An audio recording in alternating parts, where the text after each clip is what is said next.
느헤미야 12장, 느헤미야 12장. 함께 나눌 말씀 제목은 성별하여 입니다. 구분한다는 얘기죠. 성별. 예루살렘을 중심으로 해서 이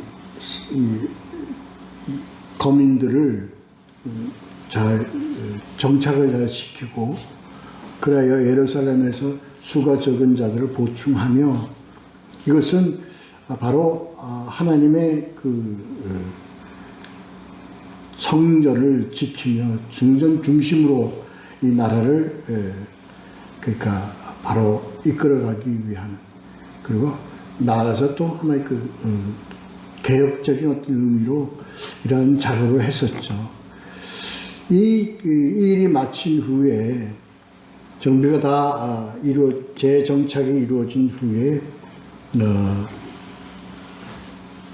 이 성벽에 대한 봉헌식을 하는 내용이 나옵니다. 그 성벽의 봉헌식을 하기 위해서 이 일을 주관하는 사람들, 제사장, 레위인, 그리고 이제 노래하는 자들, 문 지키는 자들, 그래서 이걸 중심으로 해서 이런 편제, 인원들,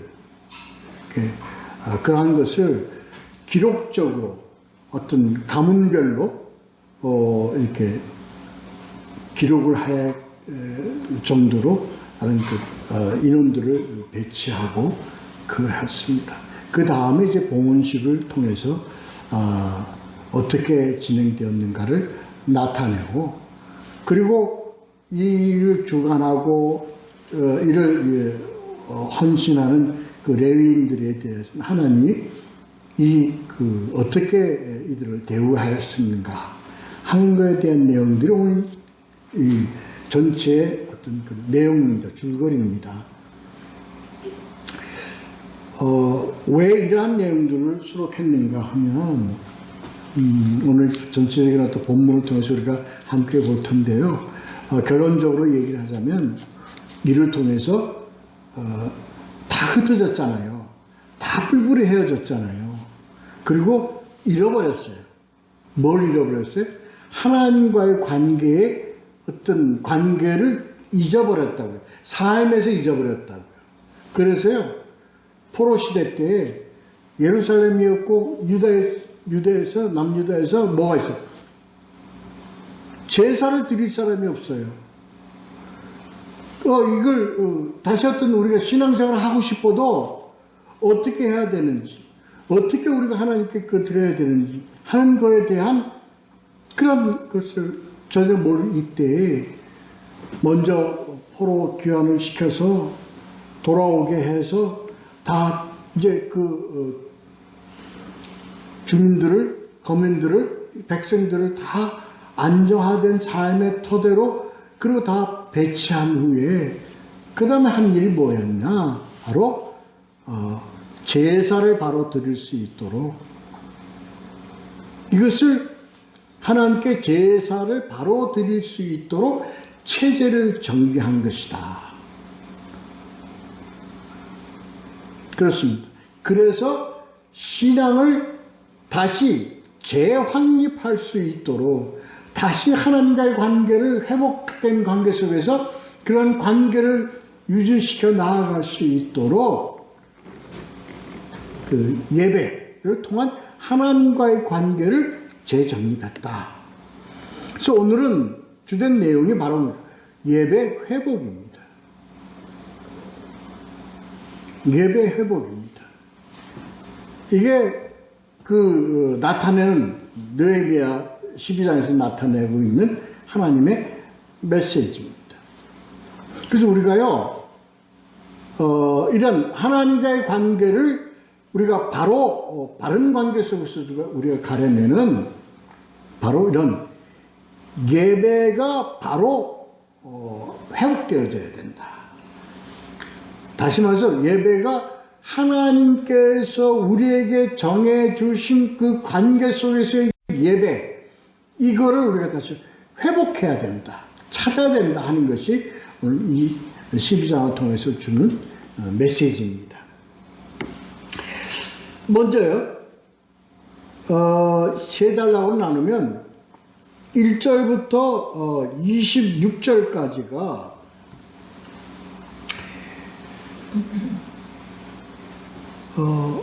제사장과 레위인들에 대한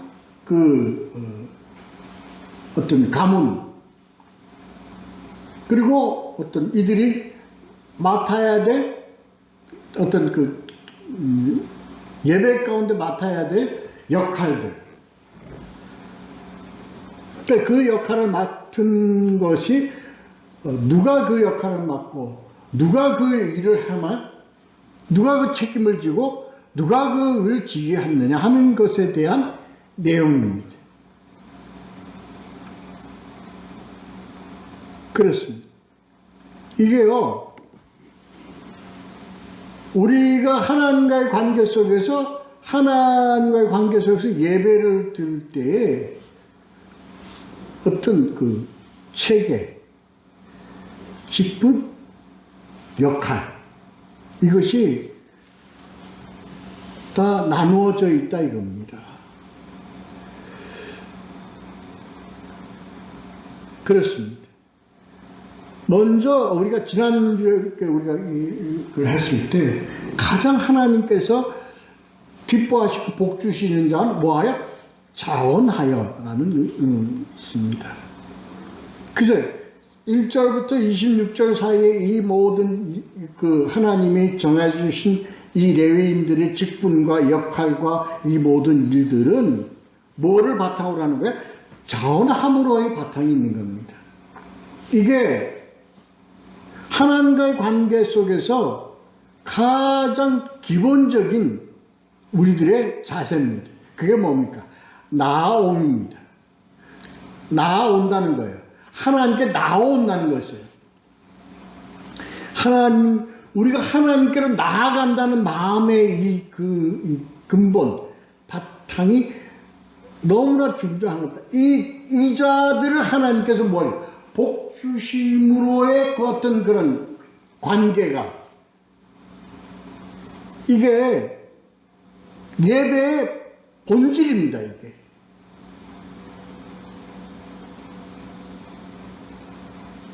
그래서 이러한 자들을 우리는 뭐라고 부르느냐?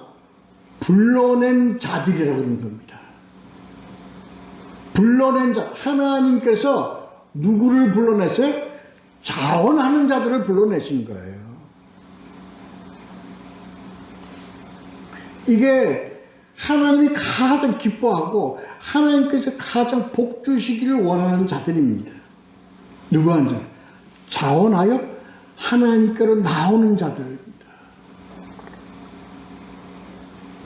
자, 우리 본문을 보면서 그 다음 두 번째 단락은요, 27절부터 43절까지가 봉헌식 장면입니다. 성벽 봉헌식에 대한 장면입니다. 어떻게 진행되었고, 어떻게 했고, 어떻게 해서, 어떻게 이게 진행되어졌다 하는 것을 나타내는 내용입니다. 그 다음에 44절부터 47절까지는 바로 이들을 위해서 자원하여 나온 불러냄을 받은 자들에 대해서 하나님이 어떻게 그들을 품으시고 그들을 공급하시고 그들을 지키셨는가 하는 것에 대한 내용입니다. 이렇게 세 단락으로 보는데, 첫째, 그러면 레위인들 구성이 제사장이 있어요? 제사장이 있고, 그 다음에 뭐예요? 그 다음 레위인들은 각자 맡은 역할, 찬송하고 감사하는 그런 그룹, 그런 레위인 가문. 그 다음에 또 하나는 문을 지키는 가문들 있다. 그 내용들이 1절부터 26절 사이에 쭉 나와 있습니다. 한 사람 한 사람에 대한 그 내용은 불확실한 자들이 너무 많아요. 정확하게 기록적으로 남아있지 않고 누군지 분명히 알 수 없는 자들이 많기 때문에 그냥 그룹별로만 소개를 하고 도록 하겠습니다. 자, 본문을 보면서 이게 이제 처음에 나와 있는 게 제사장들입니다. 1절부터 7절까지가 제사장들에 대한 내용입니다.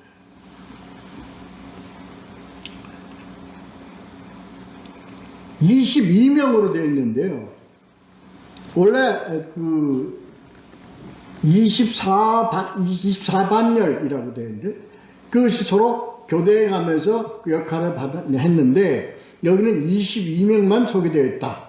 24반차 중에서 22명만 소개되어 있다. 이렇게 알고 있으면 되겠습니다.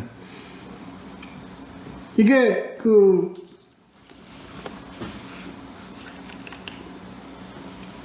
7절에서 보면요. 7절에서 보면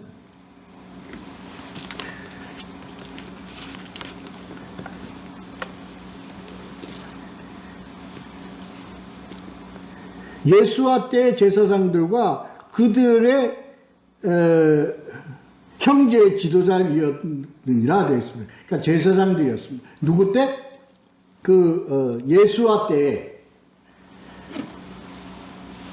예수와는 스룹바벨 1차 초기 기한 때에 같이 온 그런 예수와의 가문들입니다.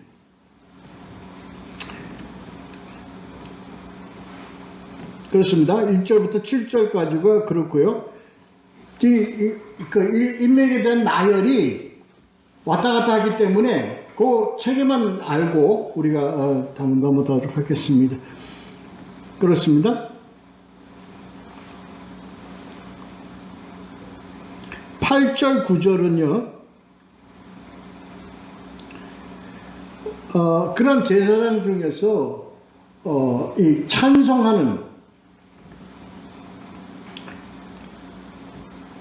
거기 보면 마따냐는 찬송하는 일을 맡았고 하는 것이 있습니다.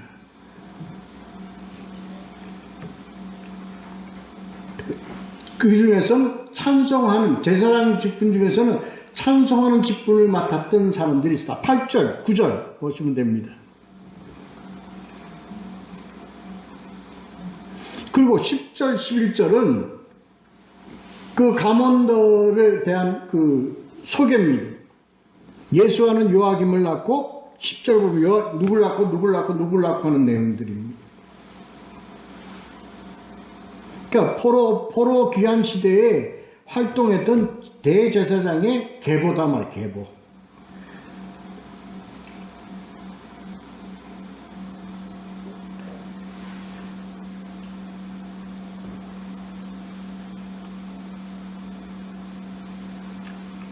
그 12절에 잠깐 보면요.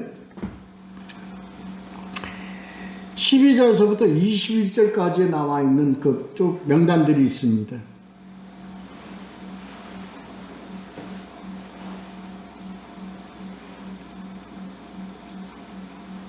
이는 요아김 때에 제사장 족장된 자는 하고 12절에 이렇게 나와 있죠. 요아김 앞에는 누구 때? 예수와 때. 요 때는 이제 12절부터 21절은 요아김 때의 제사장들입니다. 거기에 21절까지 있다고 했습니다. 여기는 지금 21반열에 대한 내용만 나와 있습니다.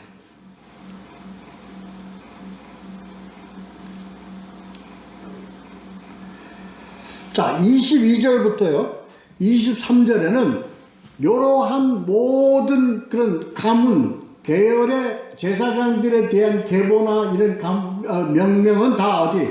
역대 지략 속에 다 기록되어 있다는 거예요. 그리고 또 어디에? 자, 20절 한번 보시죠, 20절.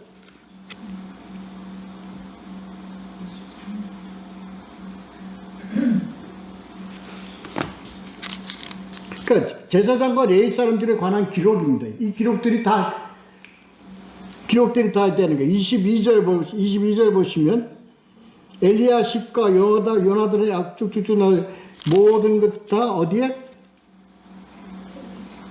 책에 기록되었고 바사왕 다리오 때에도 제사장도 책에 기록되었고 23절 역대 지략에 기록되었고 그렇게 되었어요. 다 기록되어 있다는 거예요. 그게 뭐냐? 이 자들은 바로 역사 속에 있는 실질적인 하나님의 택함 받은 제사장이었다는 것을 기록적으로 기록되었다는 거예요.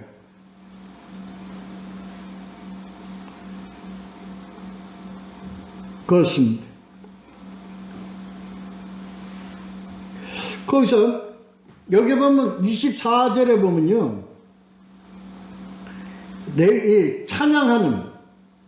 찬양하고 감사하고 찬양하며 이들에 대한 내용들이 24절에 기록되어 있습니다. 근데 그 뒤에 보면 순서 따라 주를 찬양하며 감사하고 이렇게 되어 있죠. 그건 어떤 의미냐면요, 다윗 시대 때부터 찬양이 어떤 식으로 되어 있냐면 두 파트로 나눠져서, 난 뭐 이 찬양에 대해서는 무지하지만 여기서 되게 보면 두 파트가 되어서 한쪽에서 이렇게 그 찬양하면 그 다른 한 파트에서는 화답하는 식의, 그러니까 어떤 내용을 했을까? 우리가 읽는 지금 우리가 예배 때 우리가 하죠. 우리가 그 뭐라 그럽니까?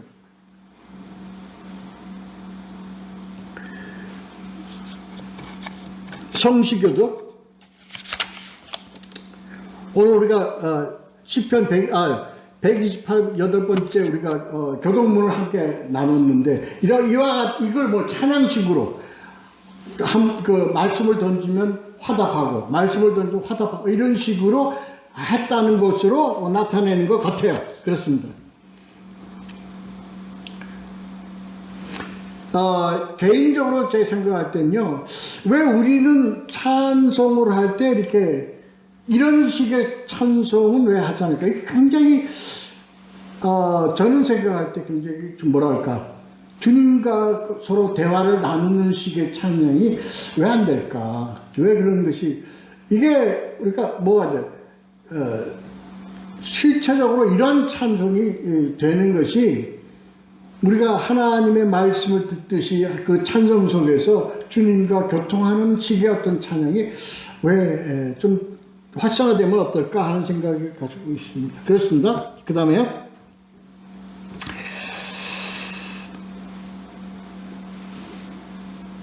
그 다음에 25절은요.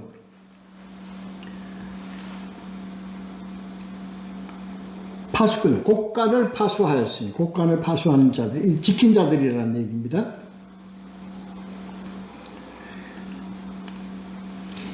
이상의 모든 사람들은 요아김과 총독 느헤미야와 제사장 겸 학사 에스라의 때에 있었느니라. 이렇게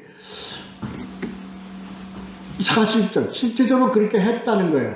지금 이게 왜 이게 포로기한 후잖아요. 그때 다시 뭐예요? 다윗과 솔로몬 시대 같이 회복되었다는 의미입니다. 제자를 잡았다는 얘기입니다. 인적 구성이 다윗과 솔로몬처럼 예배하고 찬양하고 감사하고 그 다음에 지키고 이런 자들이, 그러니까 예배 회복은 무엇부터가 먼저 우선이에요? 무엇부터가 먼저 되어지는 거예요? 예배 회복은 예배를 드릴 사람, 하나님께서 복 주시고자 하는 사람, 주로 누구예요? 나서는 자들, 주님께로 나오는 자들, 이 먼저다 하는 겁니다. 여기서 우리는 이걸 가지고서요, 교회에서 뭐 직분에 관계에 대해서 자꾸 이걸 얘기를 하는데, 이게 직분에 관계된 것이 아닙니다. 직분에 관계된 것이 아닙니다. 우리 성도들에 대한 얘기입니다. 먼저 나와요. 자원에서 나와요. 그리고 맡은 역할에 따라 그들이 충실히 봉사하고 헌신하는 것이 어디에 기록됐더라? 하나님의 역대 지략 속에 기록되어 있더라 이겁니다. 우리가 아무리 작은 역할을 맡고요, 곡간을 맡아서 지키든 문을 지키든 찬송 한 파트를 맡아서 하든 우리가 뭐 뒷일을 보든 예배를 인도하든 어떻게 하든 간에 모든 자들이 다 어디에 책에 기록되어 있더라. 기록되어 있더라. 의미를 알아야 됩니다. 우리 예배는요, 더불어 함께 하는 거예요.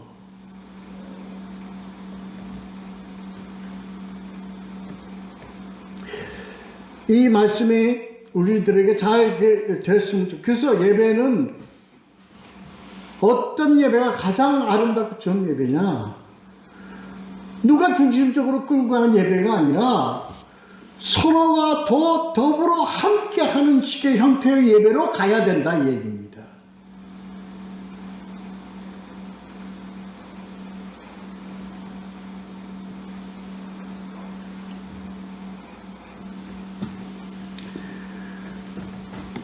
그래서 우리 모든 자들이 예배는 어떻게 나 스스로 나와서 하나님을 향해서 우리가 감사하고 찬송하며 그리고 이러한 우리들의 이 하나님에 대한 경배가 방해받지 않도록 또 지키고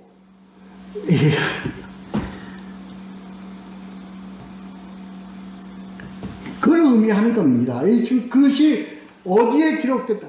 하나님의 역대 책 속에 기록되어 있더라. 기록되었다. 우리들의 작은 것까지라도 하나님 기록되어 있다니 기록되어 있다. 기억되어 있다. 이게 기억되어 있다. 이게 어떤 말이야? 예수님께서 너가 나에게 나왔고 나를 경배하고 나를 예배했다는 것을 내가 기억하고 있다. 알고 있다는 의미예요.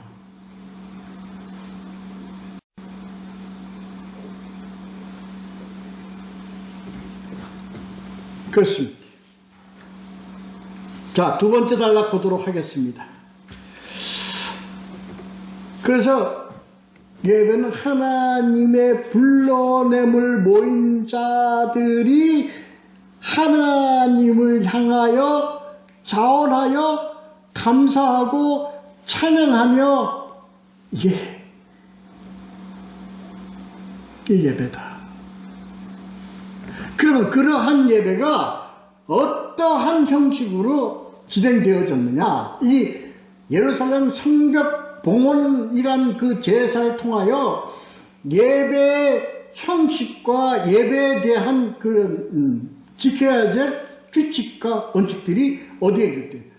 27절부터 43절에 기록되어 있다. 이렇게 생각합니다.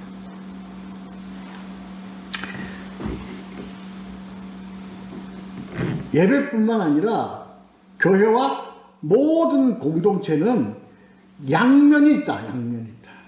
누가 양면이냐? 하나는 에스라 편, 하나는 느헤미야 편. 이렇게 편 가른다는 얘기가 아니라 에스라는 뭐의 인도자입니까? 중심으로 했던 자입니까? 바로 신앙, 종교에 대한, 신앙에 대한. 느헤미야는 통치, 실천, 이런 의미입니다.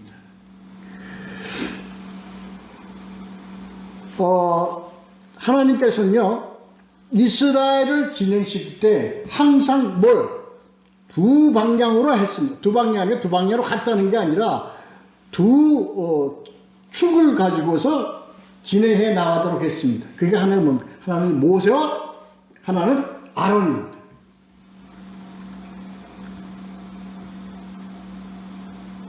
그래서 제사장 역할, 하나님과의 관계에서 제사를 드리는 그러한 관계는 누구 중심으로? 아론 중심으로 했습니다. 그러나 백성이 나아갈 길을 가르치고 통치하고 이런 그 기도에 대한 것은 누굴 통해서? 모세를 통해서 했습니다.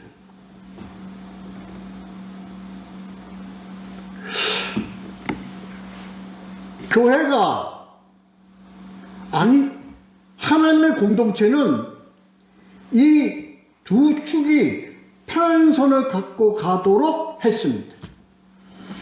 왜 그랬나요? 서로가 서로를 뭐 하기 위해서? 보완하기 위해서. 상호 관계를 이루기 위해서. 견제를 위해서. 잘못된 것을 갖다가 어떻게 하기 위해서? 서로 하기 위해서, 이렇게. 서로 보완하기 위해서 개념입니다. 대표적인 예가 그렇습니다. 모세와 아론입니다. 항상 왕 옆에 제사장 또는 종교적 지도자가, 그래서 다윗과 나단 선지자, 이런 관계를 이루어가게 했습니다. 그래서 서로가 서로를 어떻게 잘 갈 수 있도록 지적하고 어드바이스하고, 그래서 서로 상호 보완이 되어줄 수 있도록 그렇게 했습니다.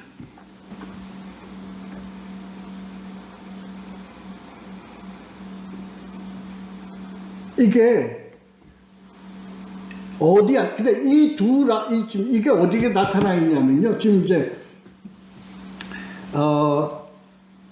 27절에서부터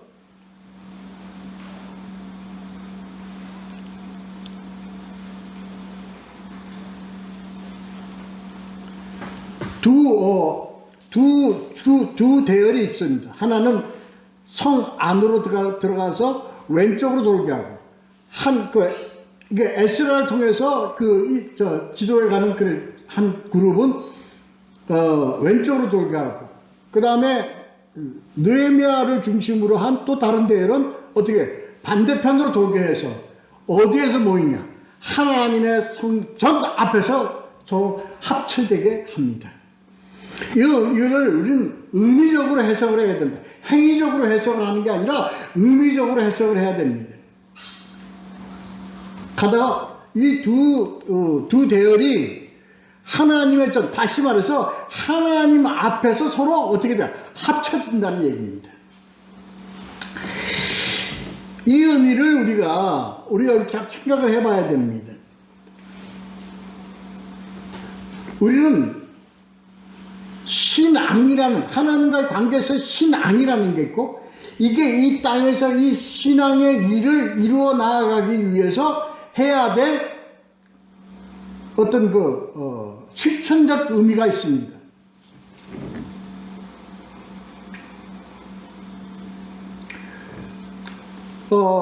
이게 가장 아름다운 공동체의 모습은 이 두 영역이 서로 어떻게 서로 상호 보완하는 관계 속에서 이루어져 가는 것이 가장 바람직합니다.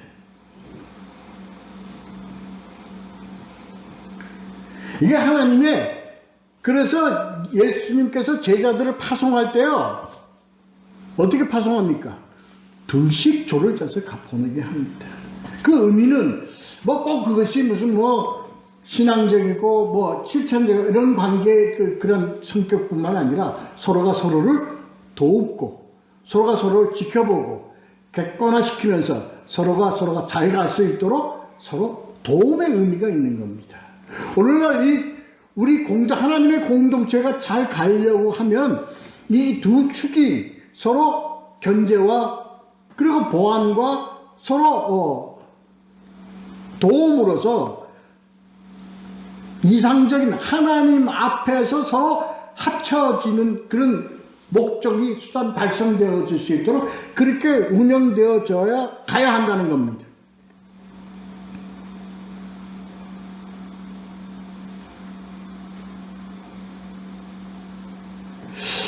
이걸 저는 꼭 무슨 목사와 교회 행정보는 장로와 이런 관계 역할하고 꼭 대비를 하는 건 좀 의문이 있습니다만은, 어떻게 됐든 그러한 것이 서로 견제가 되어지고 보완이 되어지고 서로 역할을 할 수 있도록 서로 도움는 역할, 이게 하나님이 하시는 방법입니다. 그러세요. 아론이 금송아지를 만드는 죄를 범했음에도 불구하고 하나님께서는 모세 옆에 아론이 있게 했습니다.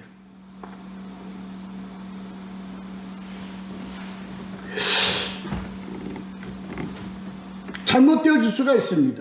그럴 때 또 다윗이 죄를 범했을 때, 음란의 죄를 범했을 때 나단이 지적해주고 이런 역할들을 서로 함으로써 그것이 그 사람들을 파멸시키기 위한 것이 아니라 서로 보완하면서 서로를 잘 갈 수 있도록 위하여라는 관계가 되어지는 겁니다. 이게 우리 교회 공동체 내에서 이게 속성입니다. 이런 속성으로 가야 되는 겁니다.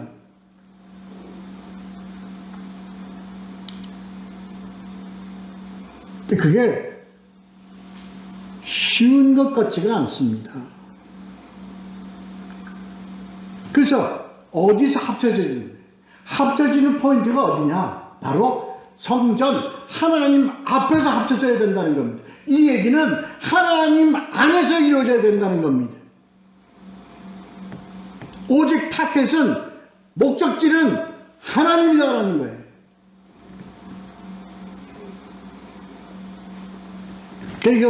이걸 잘 지켜나가야 돼. 이게 참 아름답게 이루어져 가는 이 공동체가 가장 이상적인 공동체입니다. 가장 이상적인 공동체입니다. 아니잖아요. 그렇지 않잖아요. 지금은 뭐예요? 한 축이 다른 한 축을 어떻게 지배하는 관계 속에서 가기 때문에 그게 하나님 뜻하신 바대로 진행되어지지 못하는 이유가 될 수 있는 거죠. 이걸 오늘 한번 깊이 생각을 해봐야 될 것입니다.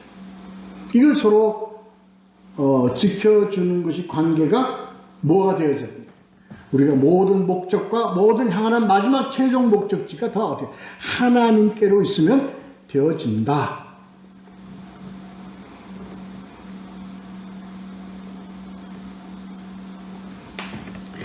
그래서 이게 복음서에서 계속 강조가 되잖아요. 네가 네 형제를 위하여, 네 이웃을 위하여. 그 목적지는 누구니까? 누구 때문에? 하나님 때문에 그렇거든. 자, 있습니다.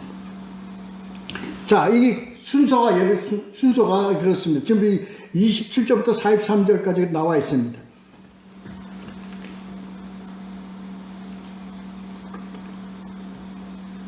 노래하는 자들 있죠. 28절.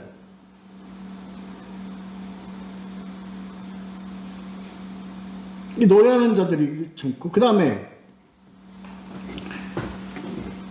30절에 보면요. 정결례가 있습니다.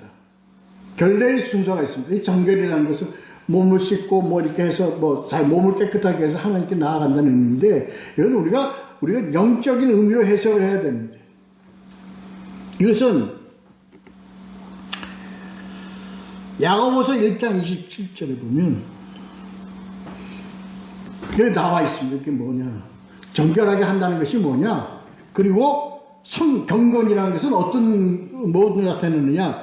야고보서 1장 27절에 보면 뭐가 정결하게 하고 뭐가 경건한 것이냐 하는 것은 딱 거기 나와 있습니다. 어디라고? 고아와 가부를 돌보고로 되어 있습니다.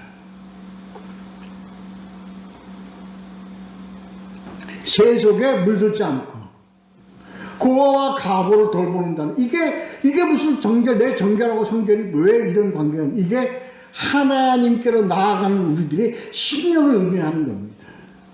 이게 가장 하나님께서 원하시고 바라는 그런 하나님의 우리에게 향하신 하나님의 뜻입니다. 그래서 계속 이거 복음서에서 강조하잖아요. 내 이웃을 네 몸과 같이 사랑하라. 여기 작은 소자 하나를 한 것은 나에게 한 것이다. 계속 그런 의미입니다. 이게 잘 안 되죠. 이게 잘 안 됩니다. 그렇습니다.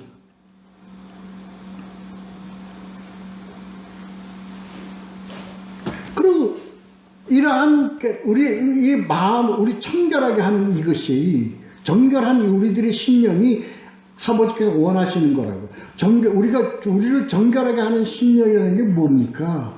바로 이웃을 내 몸같이 사랑하는 우리들의 심령의 상태입니다. 이게 우리가 쉽게 이해를 하려면 우선 나라는 것을 비워야 된다는 거예요. 나라는 것을 비운다는 게 뭐, 이게 우리는 습관적으로 그런 말은 잘 알죠. 많이 듣죠. 많이 우리가 말을 합니다. 이게 의미가 뭡니까? 어떻게 하는 것이 나를 비우는 겁니까? 나보다 속해 나오고 나보다 남을 더 높이 여기고 좋게 여기고 위하여라는 관계 속에서 그게 뭘까? 위하여, 하나님을 위하여, 또 뭐예요? 이웃을 위하여. 이해입니다. 그런 관계입니다. 자, 그래서 이게 얘기입니다. 그래서 이런 거기 나온 40절에 보면 두 무리가 하나님의 전에 섰고 이렇게 되어 있습니다. 40절.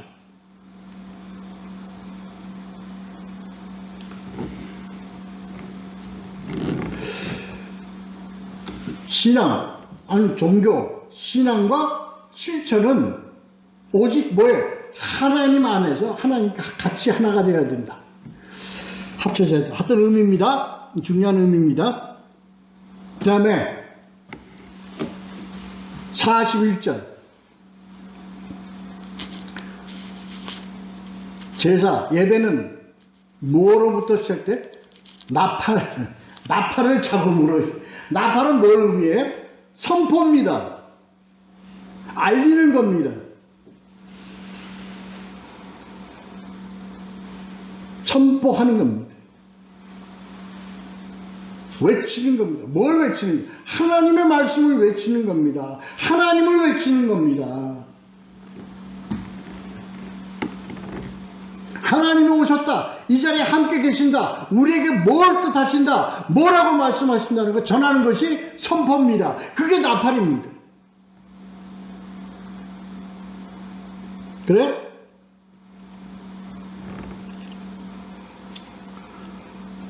그 다음에 뭐든지 결론은 뭘로 이 예배와 제사 뭘로 끝내야 됩니까? 감사로 끝내야 되는 겁니다. 즐거워합니다.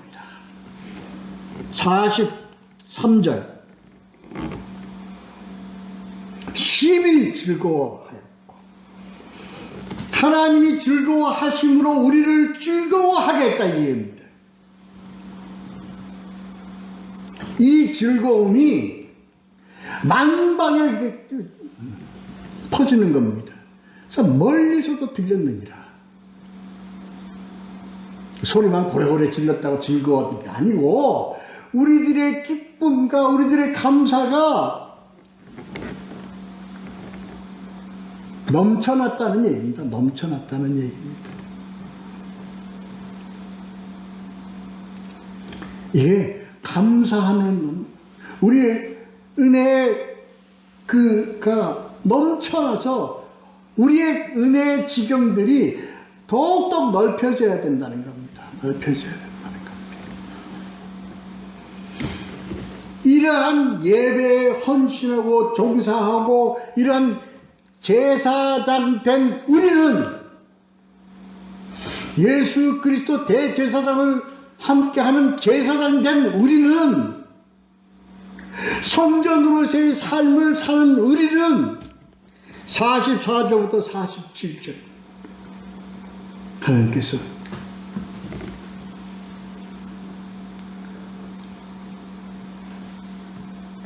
너희는 그의 의와 그 위에서 우리가 헌신하고 향하는 우리들의 삶을 통해서 하나님께서 너희들을 어떻게 아버지 모든 그릇다가 너희들을 다 채워주신다. 이건 우리를 귀히 여기시고 우리의 부족한 것을 다 채워주시고 이게요 물질, 돈, 삶, 이런 것만을 의미하는 것이 아닙니다.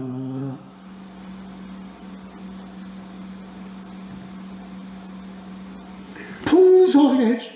뭘로 풍성? 우리들의 삶 가운데 우리들의 삶의 가치, 삶의 어떤 우리들의 어떤 그런 충만함, 삶의 우리들의 영적인 풍성함, 심령의 풍부함으로 아버지께서는 채워주신다. 채워주신다. 채워주신다.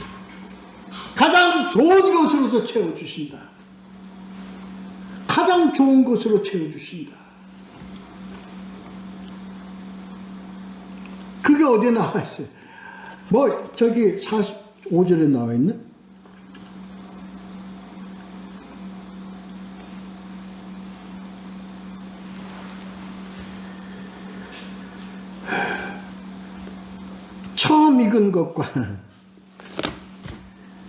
처음 익은 것과 11절 여기서 우리는 뭐 11절을 안 내면 뭐고 내란 축복이요 안 내면 이렇게 논할 게 아니고 아버지께서 우리가 11절을 드리는 삶을 11조라는 게 뭡니까? 감사하는 삶입니다. 하나님이 받은 은혜에 대한 감사의 표현입니다. 11조의 기준은 뭡니까? 우리들의 자원입니다. 우리들의 마음입니다. 우리들의 심령입니다. 이것으로 아버지께서는 감사하는 삶을 매일매일 살아갈 수 있도록 아버지께서는 풍성하게 채워주시고 넘치도록 부어주시고 이게 우리들의 삶에 어떻게 나타납니까? 우리들의 삶 가운데 나타납니다.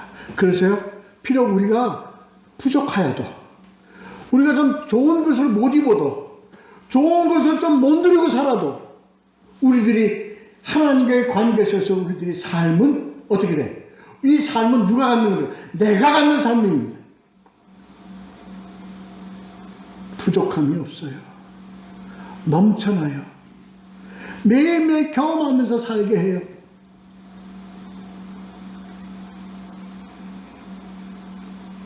늘 하나님을 내가 느끼면서 살게 해요.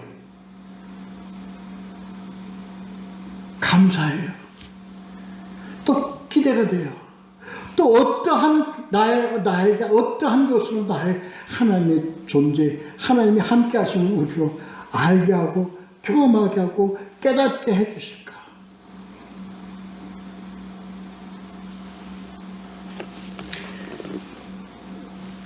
이를 더욱더 하나님께로 나아가는 삶을 살아가야 합니다. 이것을 우리가 뭘 통해서 우리들의 삶을 통해서 우리가 매일매일 하나님과 예배적 삶을 통하여 자원하여 우리의 모든 것을 헌사하여 주님께 주님 중심으로 사는 이 삶이 바로 예배입니다.